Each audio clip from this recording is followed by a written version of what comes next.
America और Iran के बीच प्रस्तावित शांति समझौते को लेकर नए दावे सामने आए हैं। रिपोर्टों के मुताबिक अंतिम वार्ता शुरू होने से पहले अमेरिका ईरान की 24 अरब डॉलर की फ्रीज जमा संपत्तियों को चरणबद्ध तरीके से जारी कर सकता है। उसे 300 अरब डॉलर के रिकंस्ट्रक्शन फंड की भी उम्मीद है। हालांकि इस संबंध में विरोधाभासी दावे सामने आ रहे हैं और दोनों देशों की ओर से अभी तक विस्तृत आधिकारिक जानकारी जारी नहीं की गई है। ईरान के सरकारी मीडिया ने सोमवार को दावा किया कि अमेरिका वार्ता शुरू होने से पहले 12 अरब डॉलर की फीस संपत्तियां जारी करने पर सहमत हो गया है।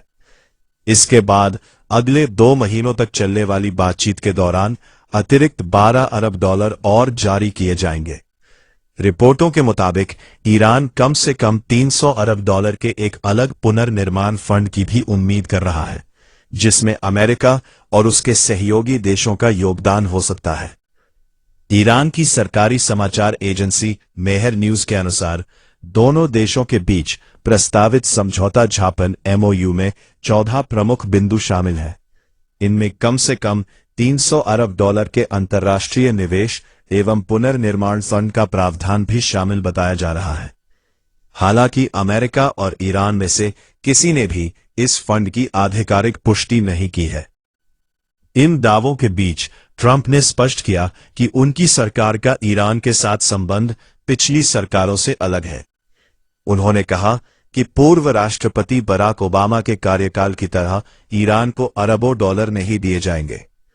ट्रंप ने कहा कि ओबामा प्रशासन की तरह ईरान को नकद भुगतान नहीं किया जाएगा।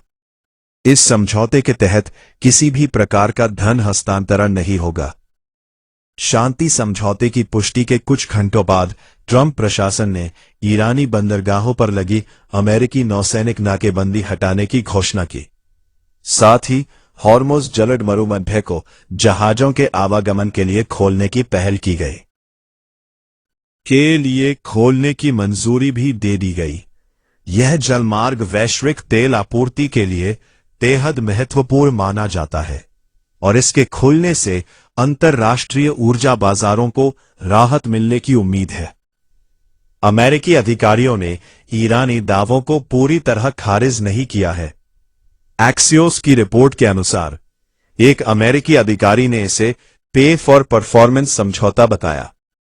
इसका मतलब है कि ईरान अपनी प्रतिबद्धताओं को पूरा करेगा तभी उसकी फ्रीज संपत्तियों को जारी किया जाएगा। हालांकि यह अभी स्पष्ट नहीं है कि तेहरान इस व्यवस्था को पूरी तरह स्वीकार करेगा या नहीं। इजराइल ने अमेरिका और ईरान के बीच होने वाले शांति समझौते को मानने से इनकार कर दिया है। रक्षा मंत्री इजराइल काट्ज ने भी कहा है कि उनकी सेना दक्षिणी लेबनान से पीछे नहीं हटेगी। लेबनान, सीरिया और गाजा में बनाए गए सिक्योरिटी जोन में इजरायली सेना अनिश्चित काल तक तैनात रहेगी।